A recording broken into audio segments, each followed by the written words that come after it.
সভাপতি মোহাম্মদ নাইম সহ সবাইকে জানাই আমার ব্যক্তিগত পক্ষ থেকে রক্তিম শুভেচ্ছা ও বিপ্লবী অভিনন্দন। সংগ্রামী সাথী ও বন্ধুরা, এখানে আপনাদের কাছে সবার কাছে মোবাইল আছে না? সবাই ছবি ওঠান। আজকের এই প্রোগ্রামটা কিন্তু ইতিহাসের সাক্ষী। 17 বছরে আমরা কি সবাই একসাথে বসতে পারছি? সাথে কোনো দাওয়াতে গেলে বিচ্ছিন্ন ভাবে বা প্রোগ্রামে গেলে দেখা হইতো, সালাম দিতাম, ভাই ভালো আছেন? আমি মনে করি কামরাঙ্গীরচরে ঢাকা মহানগর 24টা থানার মধ্যে কামরাঙ্গীরচর সবচেয়ে বেশি অবহেলিত। কামরাঙ্গীরচরের মানুষ যেই দূরত্ব থেকে প্রোগ্রাম গিয়ে পার্টি অফিসে করে, সেটা কিন্তু ঢাকা মহানগর বিএনপি অঙ্গ সংগঠন সেটা মনে করে এবং জানে। এখানে সাইফুল ছোট ভাই একটা সুন্দর একটা বক্তব্য দিয়েছে যে কামরাঙ্গীরচরের মানুষ না গেলে কিন্তু যুবদল বলেন, বিএনপি বলেন, স্বেচ্ছাসেবক বলেন, অঙ্গসর কোন প্রোগ্রাম কিন্তু সফল হয় না। কিন্তু দলের ভারপ্রাপ্ত চেয়ারম্যান জনাব তারেক রহমানও বিশ্বাস করে। আমি শুধু একটি কথা বলতে চাই, আপনারা সবাই বিএনপির ঐক্যের স্বার্থে কি সবাই এক আছি না? আমরা আমাদের লক্ষ্য উদ্দেশ্য কি? একটাই, আমাদের এই দলের নেতা হইল বেগম খালেদা জিয়া, শহীদ রাষ্ট্রপতি জিয়াউর রহমান, তারেক রহমান।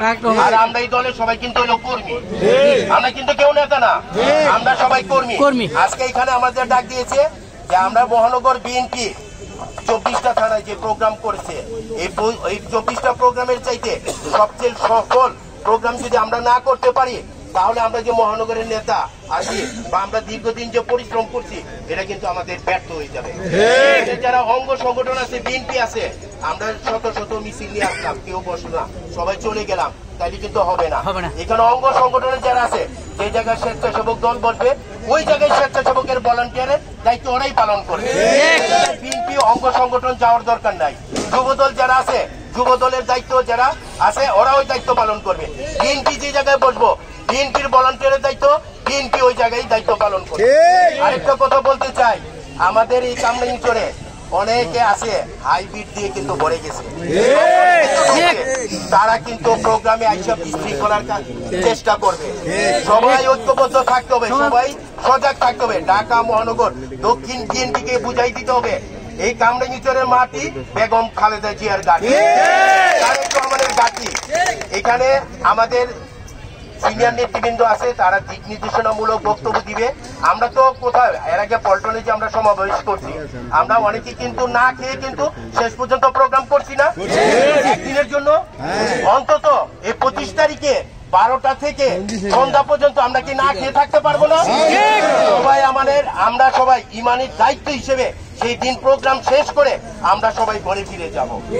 আর আমরা চাই আজকে যেভাবে বসছি, আমরা আরো সামনে এইভাবে আরো সবাই বিএনপির নেতৃবৃন্দকে নিয়ে বসতে চাই না? তাই আমরা অঙ্গ সংগঠন করি, আমাদের ভুল হইতে পারে, আমরা ভুলের ঊর্ধ্বে না, আমরা মানুষ।